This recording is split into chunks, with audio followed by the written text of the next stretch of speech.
Welcome back to Autoimmune Adventures, where we believe no one should have to navigate chronic illness alone. Today's conversation is about being unseen, but then choosing to build something that ensures others will not be unseen. We're honored to welcome Cyndii Sinex, MPH, public health practitioner, health educator, and founder of the upcoming Chronic Illness Hotline. Cyndii built her career around resilience and health education. But after more than a decade of navigating misdiagnoses and medical errors herself, advocacy stopped being theoretical and became very personal. Now she's blending professional training and lived experience to amplify the voices of those often overlooked in healthcare, especially people living with chronic illness, injury, pain, or neurodivergence. Her message is simple and powerful. Diagnosis or not, self-diagnosis is valid. Before, during, or after, you matter. Cyndii, we are so grateful you're here with us today. Thank you. I'm so glad to be here. Before we talk about public health or the hotline, kind of tell us a little bit about who Cyndii is at her core.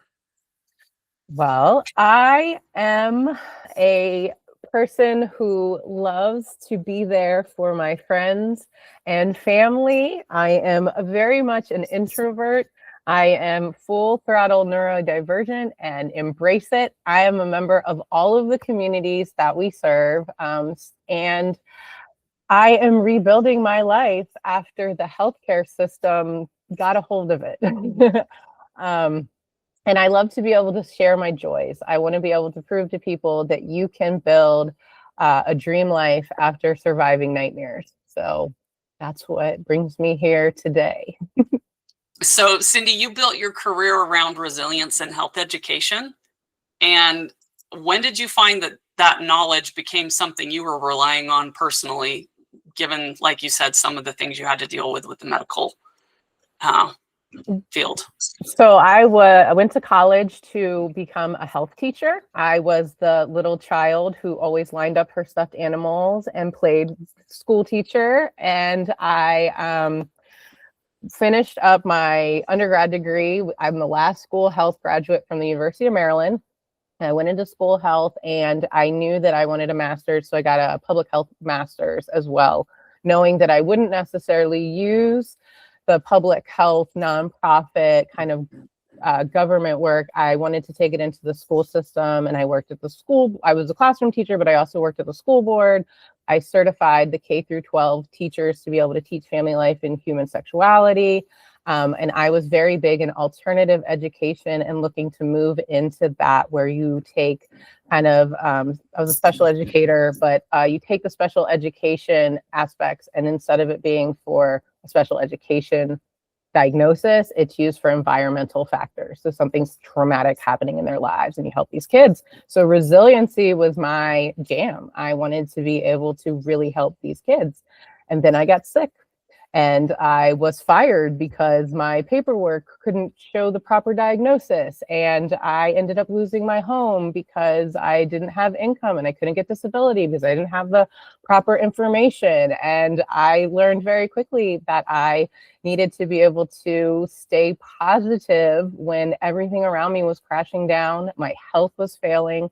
I couldn't walk. I couldn't breathe. I was having all these adverse reactions. The medications they were putting me on were changing my personality. I was losing friends, losing family members, support. I lost almost everything, including my life, several times. And I credit my a lot of what I learned at the University of Maryland with being able to keep me, being able to kind of not end up homeless, being able to get myself free healthcare and to be able to navigate our healthcare system and to really continue to advocate for myself when I was being told I was a liar and I knew I wasn't. Wasn't expecting that, always wanted to use it for others, but it has now been my saving grace. Thank you for sharing that.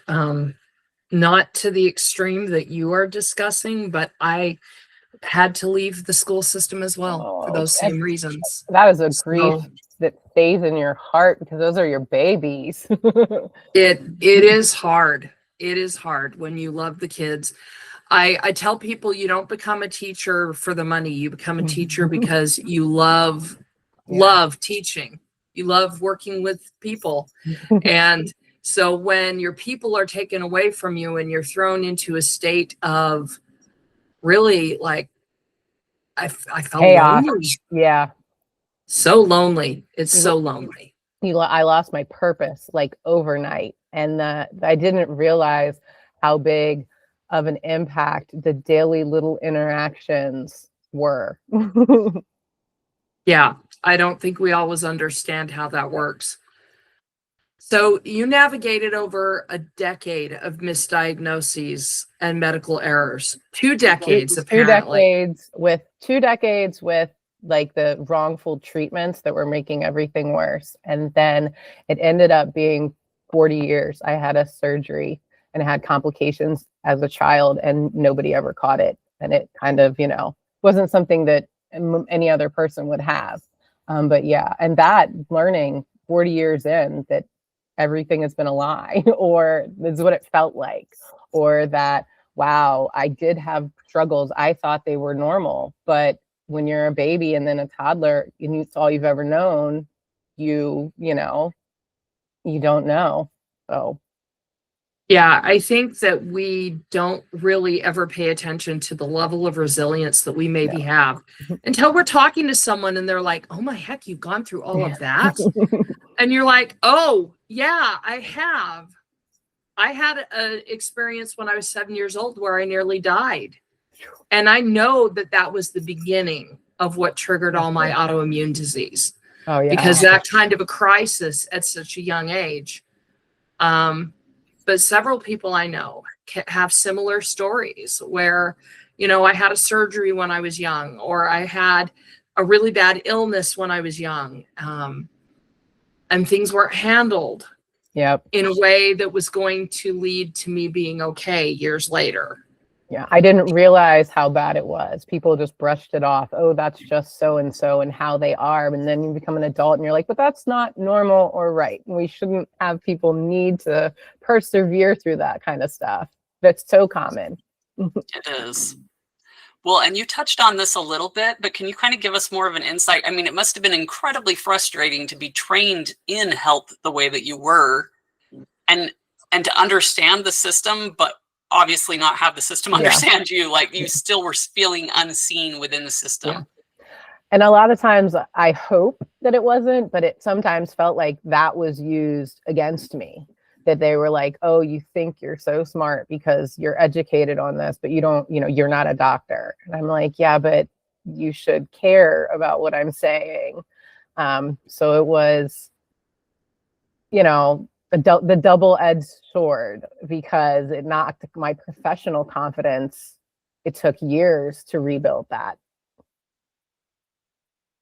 Yeah. And that's actually something we've heard from a lot of people too, is that, like you said, it can be being educated, I think, is still the best option because it's easier to advocate for yourself when you're educated. But there are situations where being educated, like you said, people target you and it's like, well, you think you know so much, but you're not A, B, and C. And it's like, but hey, you're not in my body. Yeah. Nobody's in your body but you know your body best. So yeah, we can understand how that would be frustrating. And I love that you took your experience over decades of frustration and said, how can I turn this to help other people? Yeah. Your passion about amplifying marginalized voices in healthcare is just awesome. Who have you found as you're doing this, as you're working on this project for this chronic illness hotline, who do you find tends to be marginalized the most? My gut is to say African-American community, especially women, especially the racial bias that occurs in our healthcare system. I am from outside of DC and I grew up within the African-American community. So it is always in my heart. The maternal Black death rates through the roof infuriate me. But in the same light in our community, we still see the disabled community, especially wheelchair users, have a hard time navigating the world.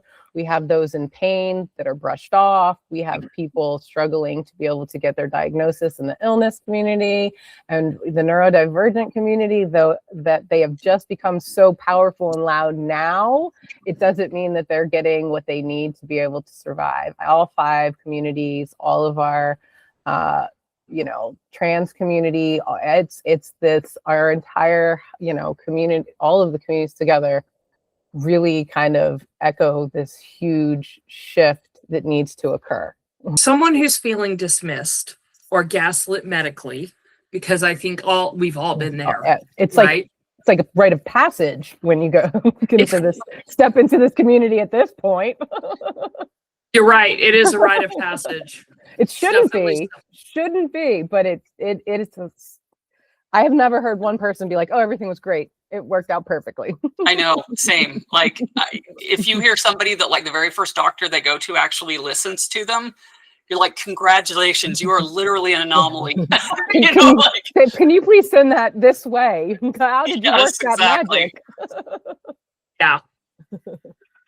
So with that in mind, with that being that rite of passage that we all have to deal with, what would you want them to hear today from you? I want them to, like, within their own quiet, still moment, repeat to themselves, I'm telling the truth.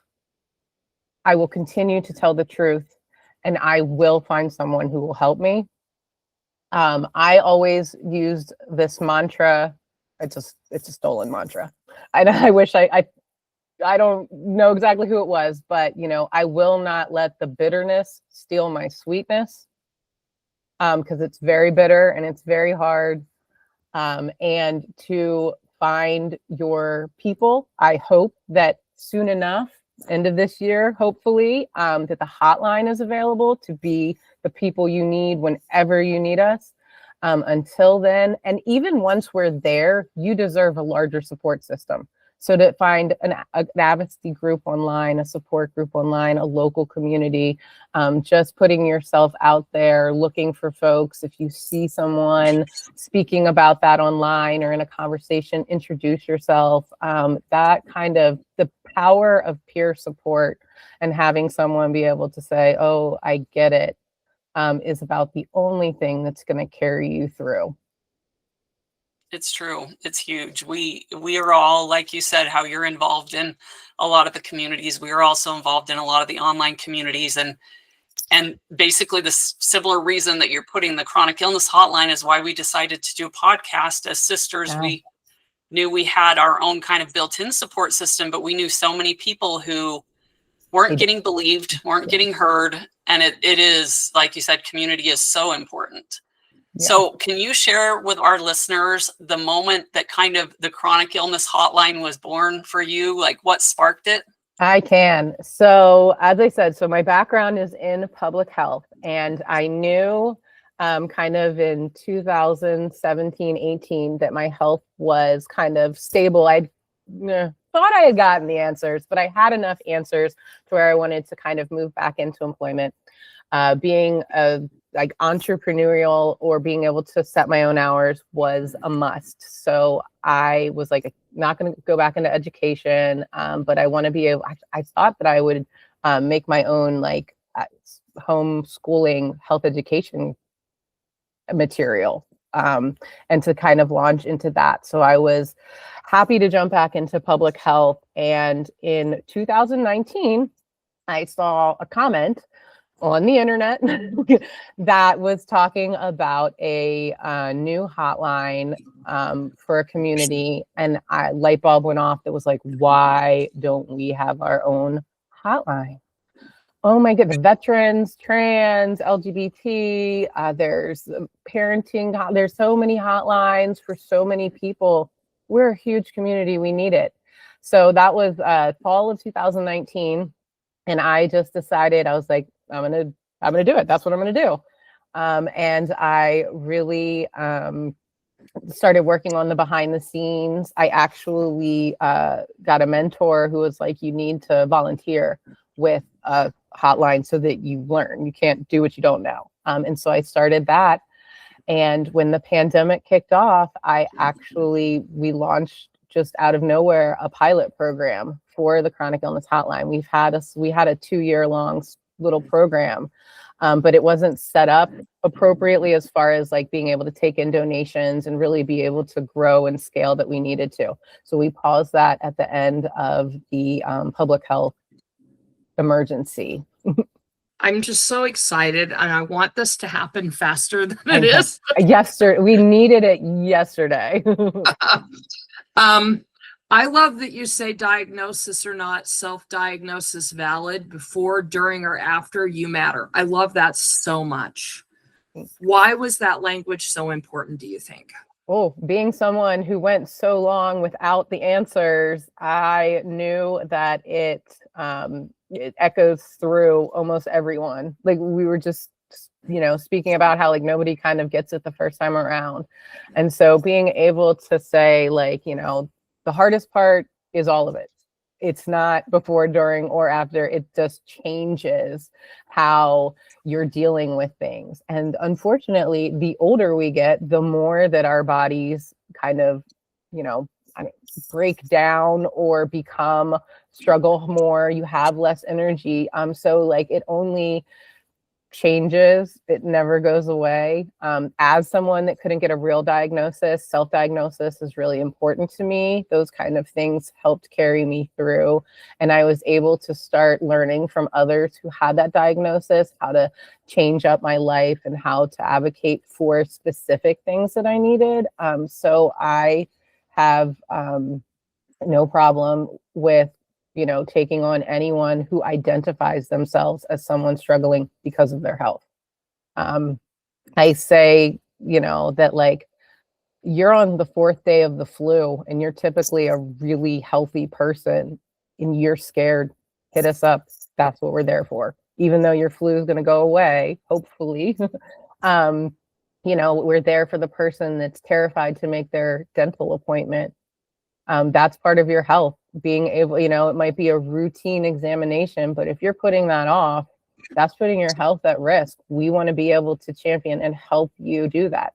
We'll be right there for you while you make the appointment, and we'll celebrate with you afterwards. Sometimes just saying, I'm scared, I'm worried. I had a biopsy. Everyone says it should be fine, but boy, that doesn't help. We'll be there for anyone. I think that any of us, even when we have very loving family and friends, yeah, like you said, sometimes when you worry, it kind of gets to a point where they're, they love you, but they're like, okay, just don't worry. And it's not like saying just don't worry is going to turn it off. And so having somebody, it dismisses you. It makes you feel worse sometimes. They don't mean to, but it just isn't as helpful. Exactly. Well, because they think they're helping because they know you're stressed out. But sometimes just having somebody that will listen to you and say, hey, this is why I'm stressing, that gets it. That is wonderful. And it's a good thing to worry. It means you care about yourself. It means that you're not being numb and ignoring things that are important. So like we celebrate worrying. Tell us all day long why you're worried, because it's normal and natural, and don't push it down or ignore it. I think that's great. Very helpful. So of course, the big thing that we want to talk about now is how can people get involved? How can they donate and help get this amazing resource going for us? Donations can be taken on our website. We are currently under a fiscal sponsorship, which is an amazing opportunity for a nonprofit like us to grow so big. Data security, extremely expensive. Being a 24/7 resource, extremely expensive. Mental health crisis and needing to have medical professionals on staff supervising round the clock, extremely expensive. We would love to be able to pay our compassion counselors, giving people flexible, part-time, understanding, compassionate work. It could be life-changing for so many people in our community. Very expensive. So the fundraising piece, we need to be able to have our community rally around. If you can donate, jump on our website. There's a portal there. You're making a donation to our project Build. And once we raise our startup costs, we will kind of split off into our own nonprofit. We are very thankful for our fiscal sponsorship with Ancora. this is what they do. They want to be able to provide these life-changing resources that are missing. So you will donate to them. All of the funds come to our project, and we will be able to use them to grow step by step. These beginning founding donations are like revolutionary to us. So being able to give is amazing. If you can't, we understand, especially with the economy, especially with those in our community. Supporting our social media is going to make a huge difference for us. Like, the more followers we have, the more realistic it is that our community is behind us. We are on Instagram. We are on Instagram. We are on Threads. We are on Facebook, and we are on LinkedIn. And being able to interact with our posts, especially those that talk about donations, especially of those that are asking donors to go to our website and have that link to our website, which is so helpful for donors. But algorithms do not want you to leave their beautiful platform. So sharing those is helpful. And introducing us in the comments of other people that are having a discussion about healthcare, or they are an influencer, or they're talking about a family member and they're trying to find answers. Introducing us there helps be able to spread our mission. That is the biggest thing that we need right now. Thank you for this podcast opportunity.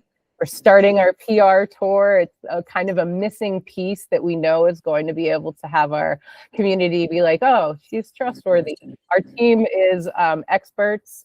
Our first goal in, our next kind of fundraising goal is to be able to expand our volunteer team. We are maxed right now, and being able to grow that means more opportunities for us to take on professionals and people that want to help us. But yeah, this word of mouth, let's light this world on fire and have everyone in our community know that this resource is out there. And we've seen so many communities raise millions of dollars very quickly, and we're hoping that that happens with us.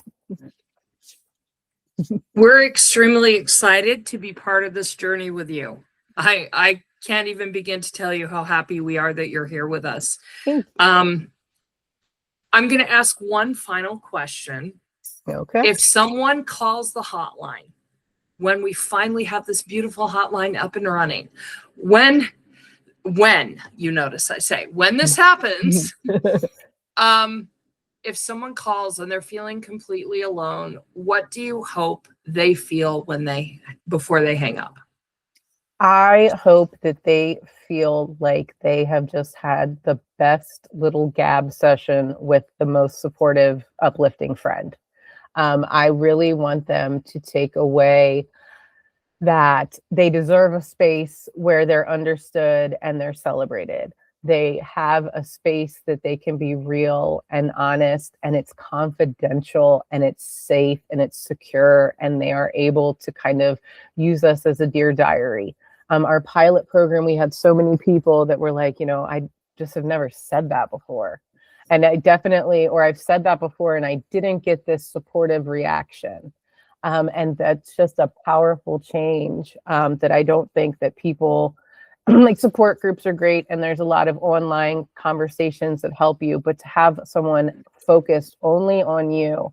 And our volunteers or our compassion counselors, when we do get up and running again, you're giving them something by using our hotline. It is powerful. So all of us walked away from our pilot program, not even, like, we just jumped in and did it. And then we kind of sat back and was like, this is so powerful for all of us. It changed our hearts and who we are and how we looked at the world. And so it's a blessing when someone chooses to confide in us or to use our services. And I want them to always remember that. It's not I'm bothering them. No, this is why we're here every shift. Love that. Well, thank you so much for coming and sharing your lived experience, including the painful and complicated parts, because it's always good for people to know that they are not alone. Yep. And transforming it into something that's going to hold space for others. Thank you so much for that. Thank you so much for having me. And thank you to the audience for checking out this episode. The Chronic Illness Hotline is more than a resource, everyone. It's a reminder that no one should have to process chronic illness in isolation. And to everyone listening, if you've ever felt dismissed, minimized, or told everything looks normal when you knew that it wasn't, we see you. And spaces like the one Cyndii is building exist because your experience does matter. We'll include all of her information, all of her social connections, everything you need to know to support her in whatever way you can. As she said, that social media following is huge. Yeah. So money isn't the only way you can support this, but let's get this off the ground. I'm excited to see this off the ground. We'll include everything you need to contact her and stay connected as the hotline launches this year. Yes. We're gonna believe it into being. That's right. Well, It will. And always, as always, you are worthy of joy. Disease does not define your life. You do.